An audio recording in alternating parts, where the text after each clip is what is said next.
ರಾಜ್ಯದಲ್ಲಿ ಎಸ್ಐಆರ್ ಪ್ರಕ್ರಿಯೆ ಪ್ರಾರಂಭವಾಗಿದೆ. ಜೂನ್ 30ರಿಂದ ಪ್ರಾರಂಭವಾದಂತಹ ಎಸ್ಐಆರ್ ಪ್ರಕ್ರಿಯೆ ಇವತ್ತು 4ನೇ ದಿವಸಕ್ಕೆ ಕಾಲಿಟ್ಟಿದೆ. ಕೇವಲ 4 ದಿವಸದಲ್ಲಿ ಸಾಕಷ್ಟು ಅವಾಂತರಗಳು ಸೃಷ್ಟಿಯಾಗಿದ್ದಾವೆ. ದೂರುಗಳು ಈಗ ದಾಖಲಾಗಿದ್ದಾವೆ. ಮುಖ್ಯ ಚುನಾವಣಾಧಿಕಾರಿ ಅನ್ಬು ಕುಮಾರ್ಗೆ ದೂರು ಈಗ ಸಲ್ಲಿಕೆ ಆಗ್ತಾ ಇದೆ.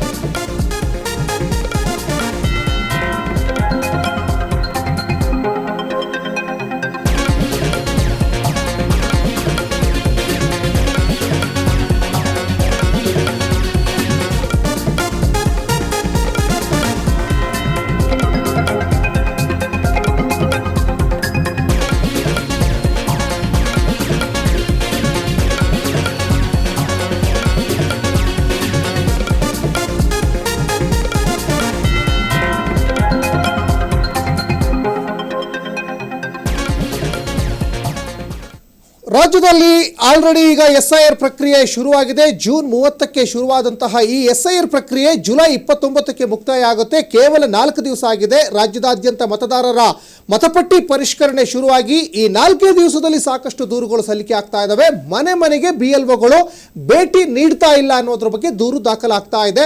ಮುಖ್ಯ ಚುನಾವಣಾಧಿಕಾರಿ ಅನ್ಬು ಕುಮಾರ್ಗೆ ದೂರು ದಾಖಲಾಗ್ತಾ ಇದೆ. DC ಆಯುಕ್ತರು ಮತ್ತೆ ಜಿಲ್ಲಾ ಚುನಾವಣಾಧಿಕಾರಿಗೆ ಈಗ ಅನ್ಬು ಕುಮಾರ್ ಪತ್ರ ಬರೆದಿದ್ದಾರೆ. ಜಿಲ್ಲಾ ಚುನಾವಣಾಧಿಕಾರಿಗಳಿಗೆ ಅನ್ಬು ಕುಮಾರ್ ಪತ್ರ ಬರೆದಿದ್ದಾರೆ. BLOಗಳು ಮನೆ ಮನೆಗೆ ಕಡ್ಡಾಯವಾಗಿ ಭೇಟಿಯನ್ನ ಕೊಡಬೇಕು ಅಂತ. ಯಾಕಂದ್ರೆ ಈ ಮತಪಟ್ಟಿ ಪರಿಷ್ಕರಣೆಯ ಉದ್ದೇಶ ಪಾರದರ್ಶಕವಾಗಿ, ಪಕ್ಷಾತೀತವಾಗಿ, ಜೊತೆಗೆ ಯಾವುದೇ ರಾಜಕೀಯ ನಾಯಕರ ಒತ್ತಡಕ್ಕೆ ಒಳಗಾಗದೇ ಸಮರ್ಪಕವಾಗಿ ಈ ಮತಪಟ್ಟಿ ಪರಿಷ್ಕರಣೆಯನ್ನು ಮಾಡಬೇಕು. ಯಾವುದೋ ಚೌಟ್ರಿಯಲ್ಲೋ ಅಥವಾ ಅಪಾರ್ಟ್ಮೆಂಟ್ನಲ್ಲೋ ಅಥವಾ ಇನ್ಯಾವುದೋ ಪ್ರಾಂಗಣದಲ್ಲಿ ಜನರನ್ನು ಸೇರಿಸಿ ಅಲ್ಲಿ ಮತಪಟ್ಟಿ ಪರಿಷ್ಕರಣೆ ಮಾಡುವಂಥದ್ದಲ್ಲ. ಆಲ್ರೆಡಿ ಈಗ ಕೇಂದ್ರ ಸಚಿವ HD ಕುಮಾರಸ್ವಾಮಿ ಅವರು ಕೂಡ ಅವ್ರ ಕಡೆ ಈಗ ದೂರನ್ನು ಸಲ್ಲಿಕೆ ಮಾಡಲಿಕ್ಕೆ ಮುಂದಾಗ್ತಾ ಇದ್ದಾರೆ. ರಾಮನಗರದ ಚೌಟ್ರಿಯಲ್ಲಿ ಮತಪಟ್ಟಿ ಪರಿಷ್ಕರಣೆ ಮಾಡ್ತಾ ಇದ್ದಾರೆ. ಒಂದು ಕೋಮಿನ ಜನರನ್ನ ಅಲ್ಲೇ ಸೇರಿಸ್ಬಿಟ್ಟು ಮತಪಟ್ಟಿ ಪರಿಷ್ಕರಣೆಯನ್ನು ಮಾಡೋದು ಅದು ಎಷ್ಟರ ಮಟ್ಟಿಗೆ ಪಾರದರ್ಶಕ ಅಂತ ಕುಮಾರಸ್ವಾಮಿ ಅವರು ಧ್ವನಿ ಎತ್ತಿದ್ದಾರೆ. ಬರೀ ರಾಮನಗರ ಅಷ್ಟೇ ಅಲ್ಲ, ಬೆಂಗಳೂರಿನ ಅನೇಕ ಏರಿಯಾದ ಅಪಾರ್ಟ್ಮೆಂಟ್ನಲ್ಲೂ ಕೂಡ ಜನರನ್ನ ಒಂದೇ ಕಡೆ ಸೇರಿಸ್ಬಿಟ್ಟು BLOಗಳು ಮನೆ ಮನೆಗೆ ಭೇಟಿಯನ್ನು ಕೊಡದೇ ಅಲ್ಲೇ ಮತಪಟ್ಟಿ ಪರಿಷ್ಕರಣೆಯನ್ನು ಮಾಡ್ತಾ ಇದ್ದಾರೆ. ಈ ಪಾರದರ್ಶಕವಾಗಿ ಮತಪಟ್ಟಿ ಪರಿಷ್ಕರಣೆ ಆಗ್ತಾ ಇಲ್ಲ ಅಂತ ದೋಸ್ತಿ ನಾಯಕರು BJP ಮತ್ತು JDS ಗಂಭೀರವಾದಂತಹ ಆರೋಪವನ್ನು ಮಾಡ್ತಾ ಇರುವ ಬೆನ್ನಲ್ಲೇ ಈಗ BLOಗಳು ಮನೆ ಮನೆಗೆ ಭೇಟಿ ನೀಡ್ತಾ ಇಲ್ಲ.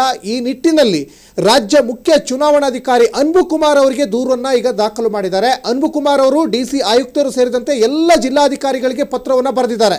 ಆ ಪತ್ರದಲ್ಲಿ ಎಲ್ಲರೂ ಕೂಡ ಎಲ್ಲ BLOಗಳು ಮನೆ ಮನೆಗೆ ಭೇಟಿಯನ್ನು ಕೊಡಬೇಕು. ಮನೆಯ ಸದಸ್ಯರ ಬಗ್ಗೆ ಕೂಲಂಕುಷವಾಗಿ ಆ ಫಾರಮನ್ನು ಕೊಟ್ಟು ಆ ಫಾರಮನ್ನು ಭರ್ತಿ ಮಾಡಿಸ್ಬೇಕು. ಒಂದು ಫಾರಮು BLOಗಳು ಜೊತೆಗೆ ಮತ್ತೊಂದು ಫಾರಮು ಮನೆಯ ಸದಸ್ಯರಿಗೆ ಕೊಡಬೇಕು ಅನ್ನುವಂತಹ ಒಂದು ನಿಯಮ ಇದೆ. ಆದರೆ ಈ ನಿಯಮಗಳನ್ನು ಗಾಳಿಗೆ ತೂರ್ಬಿಟ್ರೆ ಹಾಗಾದರೆ BLOಗಳು ಈ ರೀತಿಯಾದಂತಹ ಅನುಮಾನಗಳು ಈಗ ವ್ಯಕ್ತವಾಗ್ತಾ ಇದ್ದಾವೆ. ಈ SIR ಪ್ರಕ್ರಿಯೆ 2002ರಲ್ಲಿ ಈ ಹಿಂದೆ ನಮ್ಮ ರಾಜ್ಯದಲ್ಲಿ ನಡೆದಿತ್ತು. ಒಟ್ಟು 9 ಬಾರಿ SIR ಪ್ರಕ್ರಿಯೆ ನಡೆದಿದೆ. ಈಗ ಒಂದಿಷ್ಟು ಪಾರದರ್ಶಕವಾಗಿ ಮಾಡಲಿಕ್ಕೆ ಸಂಬಂಧಪಟ್ಟ ಸಿಬ್ಬಂದಿಗಳಿಗೂ ಕೂಡ ತರಬೇತಿಯನ್ನು ಕೊಟ್ಟಿದ್ದಾರೆ. ಸಂಬಂಧಪಟ್ಟ ಅಧಿಕಾರಿಗಳಿಗೂ ಕೂಡ ತರಬೇತಿಯನ್ನು ಕೊಟ್ಟಿದ್ದಾರೆ. ಒಟ್ಟು ರಾಜ್ಯದಲ್ಲಿ 5,54,34,312 ವೋಟರ್ಸ್ ಇದ್ದಾರೆ.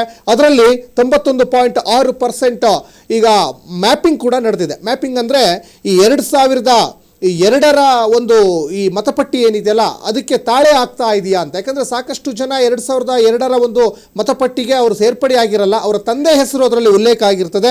ಹಾಗಾಗಿ ಅದರ ಒಂದು ದಾಖಲೆಯನ್ನು ಆಧಾರವಾಗಿ ಇಟ್ಕೊಂಡು ಮತಪಟ್ಟಿ ಪರಿಷ್ಕರಣೆ ಮಾಡಬೇಕು. ಯಾವುದೋ ಚೌಟ್ರಿನೋ ಅಥವಾ ಧಾರ್ಮಿಕ ಸಮುದಾಯ ಭವನದಲ್ಲೋ ಈ ಮತಪಟ್ಟಿ ಪರಿಷ್ಕರಣೆ ಮಾಡೋದು ಅದು ಕಾನೂನು ಬಾಹಿರ ಅನ್ನುವಂಥದ್ದು ಕುಮಾರಸ್ವಾಮಿ ಅವರು ಕೂಡ ಇದೇ ರೀತಿಯಲ್ಲಿ ಧ್ವನಿಯನ್ನು ಎತ್ತಿದ್ದಾರೆ.